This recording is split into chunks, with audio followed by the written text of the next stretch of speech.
Por aqui, muitos gols nos campeonatos estaduais. Começamos com uma goleada pelo Campeonato Gaúcho.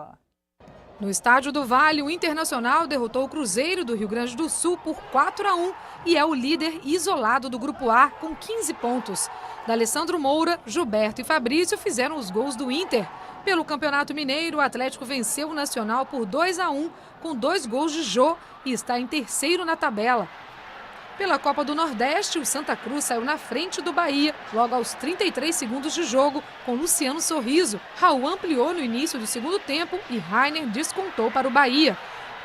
Pelo Grupo D, na Arena Pernambuco, o Náutico recebeu o Sport e foi goleado por 3-0, com gols de Ananias, Érico Júnior e Neto Baiano.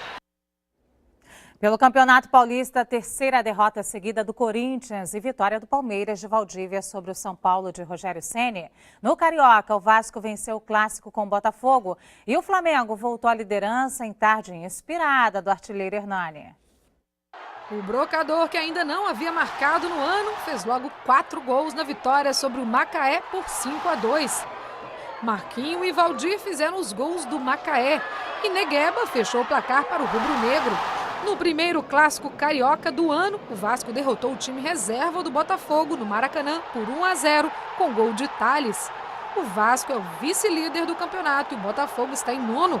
Pela quinta rodada do Paulistão, no Pacaembu, o Palmeiras venceu o clássico contra o São Paulo por 2-0 com gols de Valdívia e Allan Kardec. O São Paulo lidera o Grupo A e o Palmeiras é o primeiro do Grupo D com 5 vitórias em 5 jogos.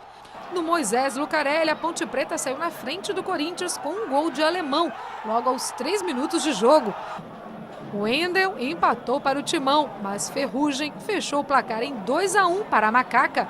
A Ponte está em terceiro do Grupo C e o Corinthians, em crise, é o penúltimo do Grupo B.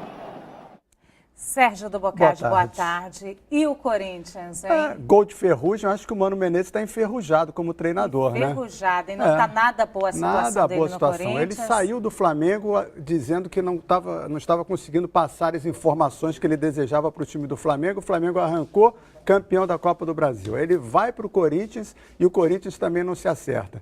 Tivemos sábado a invasão, né, do CT do Corinthians e por conta disso os jogadores quase não quiseram jogar, foram para o jogo, crise, mais uma derrota. A torcida está inconformada também, né? Sim, mas nada justifica. Temos calma também, né? O fato de estar com 3 derrotas, o Corinthians não está eliminado do Campeonato Paulista, nada disso. É uma cobrança exagerada. Já se descobriu que um dos torcedores do Corinthians que estavam presos lá em Oruro, na Bolívia, participou da invasão, ou seja, esse pessoal gosta mesmo de confusão, né? Gosta mesmo de confusão. E a rodada foi de outros clássicos para o Brasil também, né? Inclusive lá em São Paulo, a vitória do Palmeiras, que está comemorando seu centenário. Palmeiras no centenário, 100% no Paulistão. 5 vitórias em 5 jogos, para cima do São Paulo do Rogério Ceni. Teve um entreveiro, total, né? Aproveitamento total. Mas o regulamento do Campeonato Paulista permite que o São Paulo, mesmo perdendo, continue na liderança do seu grupo. E como se classificam 2 de cada chave, é provável que o São Paulo siga. Agora, o Palmeiras interrompeu um tabu desde fevereiro de 2012, que ele não vencia um clássico. Venceu o São Paulo. Agora o pepino está com o São Paulo, que desde dezembro de 2012 não vence o clássico.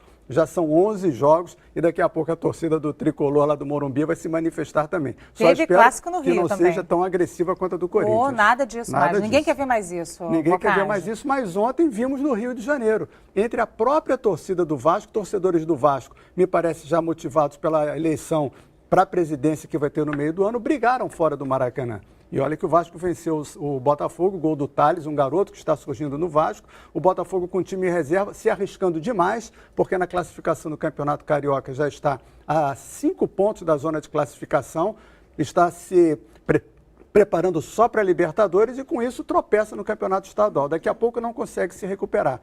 Se for eliminado da Libertadores, já perde o primeiro semestre. Pois é, o Botafogo fica pressionado agora com essa situação? Fica, certamente que fica. O Flamengo, que é o líder, com 4 gols do Brocador, que não tinha marcado ainda, e num jogo só já virou artilheiro, o Flamengo vai a 13 pontos. O Botafogo tem 5. Já são 8 pontos de diferença em 5 jogos, sendo que o Botafogo perdeu esses pontos para as equipes consideradas pequenas.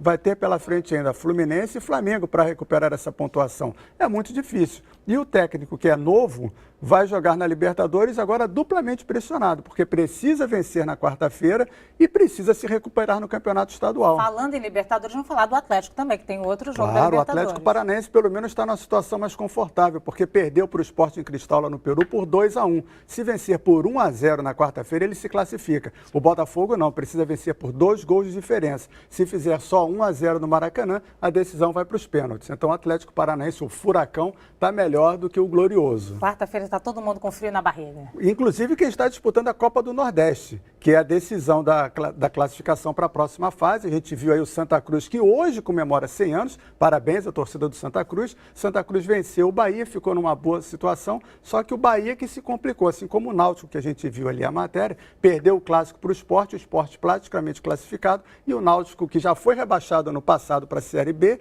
agora deve ser eliminado também da Copa do Nordeste. Sérgio do Boccaccio, muito obrigada. Obrigado Bom começo a você. de semana para você. Igualmente.